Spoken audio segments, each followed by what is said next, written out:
Il y a une chose que personne ne t'a jamais dite. L'intelligence n'est pas toujours un cadeau. Parfois, c'est un fardeau, un poids invisible que tu portes seul.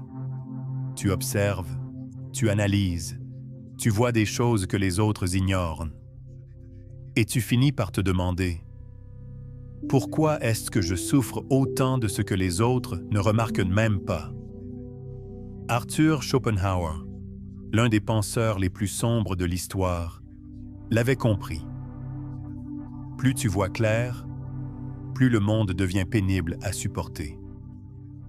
Car la plupart des gens ne cherchent pas la vérité. Ils cherchent le confort. Des certitudes simples, des distractions rassurantes, une vie sur pilotage automatique, sans trop se poser de questions. Mais toi, tu ne peux pas. Tu vois à travers les apparences. Tu sens quand un discours sonne faux, quand une relation manque de profondeur, quand une ambiance cache une tension.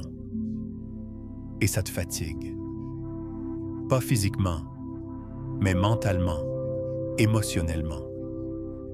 Parce que tu vis dans un monde qui ne tolère pas trop de lucidité. Et si tu essayes de partager ce que tu vois, ce que tu ressens, tu es souvent accueilli par des regards vides, des rires gênés, des silences inconfortables, parce que la profondeur fait peur, parce qu'elle oblige à sortir du confort. Et peu de gens veulent ça, quoi. Alors tu t'isoles, pas volontairement, mais parce que ta vision du monde te place en marge. Tu parles une langue que beaucoup ne comprennent pas ou ne veulent pas entendre. Tu te sens décalé, trop intense, trop sensible, trop lucide. Schopenhauer disait que l'intelligence, loin d'unir les hommes, les sépare. Parce que plus tu es conscient, plus tu es confronté à l'absurdité, à la souffrance, à l'illusion. Tu vois l'hypocrisie des conventions sociales, la vacuité de certaines ambitions, la fragilité des institutions. Et tu ne peux plus faire semblant. Tu es comme ce marin jeté en pleine mer, alors que tous les autres s'amusent au bord de la plage. Tu ne peux plus retourner à la surface. Tu as vu trop de choses. Tu ne peux plus ignorer ce que tu sais. Et ce savoir, parfois, te ronge. Pas parce qu'il est faux, mais parce qu'il t'éloigne des autres. La solitude intellectuelle est une réalité. Même entouré, tu peux te sentir seul. Non pas par manque d'amour, mais par manque de compréhension. Tu cherches une connexion profonde, et trop souvent, tu ne reçois qu'un écho vide. Et cela t'amène à douter, à te demander si c'est toi le problème. Mais tu dois savoir ceci. Le problème n'est pas ta vision. C'est l'indifférence ambiante. Le monde ne veut pas que tu penses trop. Il veut que tu consommes, que tu t'adaptes, que tu restes à ta place. Et c'est précisément là que commence ton éveil. Car cette douleur que tu ressens, ce n'est pas une malédiction. C'est une preuve que tu es encore vivant, que tu n'as pas cédé, que tu refuses de vivre dans le mensonge confortable que la majorité appelle réalité. Tu ne souffres pas parce que tu es faible, tu souffres parce que tu vois. Et ce que tu vois est peut-être ce que les autres refusent d'affronter. Tu penses peut-être que souffrir vient de ce qui nous arrive, des circonstances, de l'injustice, des pertes, des frustrations. Mais ce que Schopenhauer nous révèle, c'est bien plus cruel. Plus tu comprends le monde, plus il devient douloureux d'y exister. Tu souffres parce que tu perçois. Tu captes des nuances que d'autres ignorent. Tu vois les mécanismes de manipulation derrière les discours rassurants. Tu observes la vanité déguisée en ambition, la peur déguisée en sagesse, l'indifférence cachée derrière la politesse. Et plus tu perçois ces choses, plus elles t'affectent. Schopenhauer disait Le degré de souffrance d'un être humain est proportionnel à la profondeur de sa perception. Autrement dit, la souffrance n'est pas une faiblesse. Elle est la conséquence de ta lucidité. Regarde autour de toi. Beaucoup vivent dans une forme d'anesthésie mentale. Ils ne se posent pas trop de questions. Ils se laissent porter par les routines, les distractions, les attentes sociales. Ils vivent à la surface. Et parce qu'ils restent là, ils sont relativement épargnés. Ce n'est pas qu'ils sont plus heureux, c'est qu'ils ne regardent pas en bas. Toi, tu regardes, tu questionnes. Tu ne peux pas t'empêcher de chercher le sens derrière les apparences. Mais ce que tu trouves, souvent, c'est l'absurde. Le chaos, l'incohérence, et ça fait mal. Tu souffres devant l'injustice parce que tu refuses de la banaliser. Tu souffres devant la solitude parce que tu la ressens dans sa vérité nue. Tu souffres devant l'hypocrisie parce que tu sais reconnaître le vrai. Et cette souffrance n'est pas un défaut. C'est le prix de ton éveil. Tu n'es pas en décalage parce que tu es fragile. Tu l'es parce que tu refuses de t'aveugler volontairement. Tu ne participes pas aux jeux sociaux, non par arrogance, mais parce qu'ils t'épuisent. Tu veux des échanges sincères, et tu n'en trouves que rarement. Tu veux construire quelque chose de vrai, mais autour de toi, tout semble provisoire, intéressé, superficiel. Alors tu te replies, tu observes, tu rumines. Et parfois, tu te demandes si tout cela a un sens, si cette conscience accrue n'est pas un fardeau inutile, si tu ne serais pas plus heureux en étant un peu plus naïf. Mais voilà, tu ne peux plus revenir en arrière. Une fois que l'on a ouvert les yeux, on ne peut plus les fermer.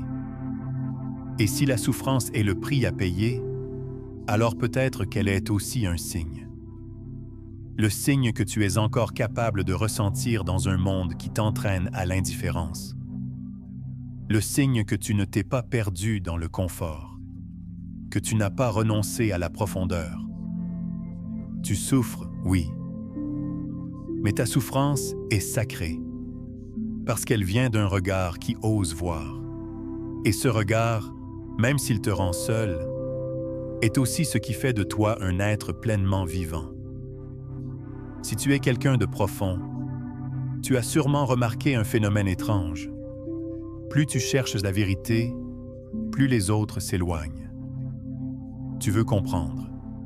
Tu poses des questions. Tu soulèves des doutes. Mais en face, tu rencontres de l'agacement, de l'incompréhension, parfois même de l'hostilité. Schopenhauer l'a très bien expliqué. La société repose sur des illusions partagées, et celui qui les remet en question devient automatiquement une menace. La plupart des gens vivent dans une narration convenue. Ils croient au progrès infini, à la réussite comme but ultime, à l'amour éternel, au pouvoir de la volonté. Ce sont des récits pratiques, utiles, mais faux. Et celui qui ose les remettre en cause dérange, parce qu'il ouvre des fissures dans les fondations mêmes de l'existence collective. Tu veux des preuves? Regarde l'histoire. Les penseurs, les poètes, les visionnaires ont presque tous été marginalisés, ridiculisés, voire détruits. Socrate, exilé. Nietzsche, moqué. Bruno, brûlé. Ils ont tous vu ce que les autres refusaient de voir. Et ils ont payé le prix. Mais ce rejet ne se limite pas aux grands génies. Il te concerne toi aussi. Dès que tu refuses de jouer le jeu, tu es catalogué. Trop sensible, trop bizarre, trop compliqué, trop solitaire. Et pourtant, ce que tu veux n'est pas choquant. Tu veux juste un peu de vérité, un peu de profondeur, un peu d'authenticité. Mais dans un monde où tout est basé sur l'image, sur la conformité, sur la rapidité, tu apparais comme un problème. alors tu t'éloignes. Pas par snobisme, mais par nécessité. Et cette solitude n'est pas toujours un choix. C'est une conséquence, parce que tu ne peux plus t'empêcher de voir. Et une fois que tu vois, il devient difficile de rire aux mêmes blagues, de faire semblant, de participer à des conversations creuses. Mais il y a une chose que tu dois garder en tête. Ce rejet n'est pas un échec. Il est la preuve que tu n'as pas cédé. Tu n'es pas devenu un rouage de plus. Tu es resté entier. Et même si cela te coûte des liens, même si cela t'isole parfois, ta fidélité à la vérité vaut plus que n'importe quelle acceptation factice. Et si le bonheur n'était pas dans la vérité, mais dans l'illusion, c'est une idée choquante, mais terriblement réaliste. Regarde autour de toi. Ceux qui semblent les plus légers, les plus joyeux, sont-ils vraiment ceux qui comprennent le monde? Ou ceux qui ont appris à ne pas trop y penser? Schopenhauer pensait que l'intelligence et le bonheur sont inversement proportionnels. Plus tu vois le monde tel qu'il est, plus tu comprends que rien ne dure, que tout est instable, que l'existence est tissée d'absurdité et de souffrance. Et plus tu comprends cela, plus il devient difficile de sourire sincèrement aux banalités du quotidien. Pendant ce temps, ceux qui ne remettent rien en question trouvent un certain confort. Ils parlent de météo, séries, potins, projets simples. Ils suivent le programme. Et ça leur suffit. Ils ne cherchent pas plus. Parce que chercher, c'est douloureux. Parce que penser, c'est risquer de tomber sur une vérité qui dérange. Schopenhauer voyait cette tragédie humaine comme une loi universelle. La conscience est une lame à double tranchant. Elle illumine, oui, mais elle blesse aussi. Elle t'éloigne de la foule, te fait douter de tout, et souvent, te laisse face à un vide que personne ne peut remplir à ta place. Tu te rends compte que les ambitions sociales sont souvent absurdes, que l'amour romantique est parfois une projection, un besoin plus qu'une rencontre, que les discours des puissants sonnent creux, que les règles du monde du travail sont souvent déshumanisantes, et tu ne peux pas faire semblant de ne pas le voir. Alors tu t'isoles, tu observes, tu t'adaptes un peu pour survivre. Mais en toi, une partie reste toujours ailleurs, en décalage. Tu fais partie du monde, mais tu ne t'y sens jamais vraiment chez toi. Et voilà la blessure profonde de celui qui pense trop. Il voit ce que les autres ne voient pas, mais il ne peut pas leur faire voir. Tu peux tendre la main, expliquer, parler, mais très peu te suivront. Parce que penser demande du courage, et que beaucoup préfèrent être heureux dans le déni que lucides dans la peine. Mais alors, faut-il arrêter de penser? Faut-il revenir dans la bulle, oublier, fuir? Non. Ce serait une seconde trahison, pire que la première. Tu ne peux plus faire semblant. Et c'est cette lucidité qui, un jour, peut devenir non pas une source de souffrance, mais de force intérieure. Tu as vu que penser trop peut t'isoler, que comprendre trop peut faire mal, que ta lucidité peut t'éloigner de la joie simple des autres. Alors la question se pose, est-ce que ça en vaut la peine? Qu'est-ce qu'il vaut mieux rester dans l'ignorance, sourire sans savoir, vivre sans trop se poser de questions? Ou vaut-il mieux souffrir, mais voir? Schopenhauer ne croyait pas que l'intelligence devait chercher le bonheur là où tout le monde le cherche. Parce que la société vend des plaisirs rapides, des distractions collectives, des objectifs vides de sens. Et plus tu penses, plus tu te rends compte que rien de tout cela ne comble réellement. Mais alors, que faire? Faut-il tout rejeter? Se retirer dans une montagne? Non. Schopenhauer propose un autre chemin, un chemin plus sobre, plus radical. Il dit « Cesse de chercher le bonheur tel qu'on te l'a vendu. et cherche plutôt la sérénité. 3 principes t'aident à y parvenir. 1. Accepte la solitude. Ne la fuis plus. Elle n'est pas un vide, mais un refuge. Elle t'offre l'espace pour te retrouver, sans masque, sans distraction. C'est dans la solitude que ta pensée devient claire, que ton cœur se calme, que ton esprit cesse de lutter contre ce qu'il ne peut pas changer. 2. Trouve refuge dans ce que personne ne peut te prendre. L'art, la contemplation, la philosophie. Là où les autres cherchent la reconnaissance, toi, tu peux chercher la beauté silencieuse. La musique, l'écriture, l'étude. Non pas pour briller, mais pour habiter pleinement ton humanité. 3. Renonce à l'illusion de la joie permanente et embrasse la paix dans l'acceptation.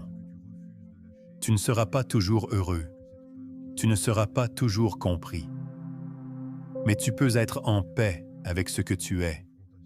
Tu peux cesser de lutter contre la nature du monde et simplement vivre.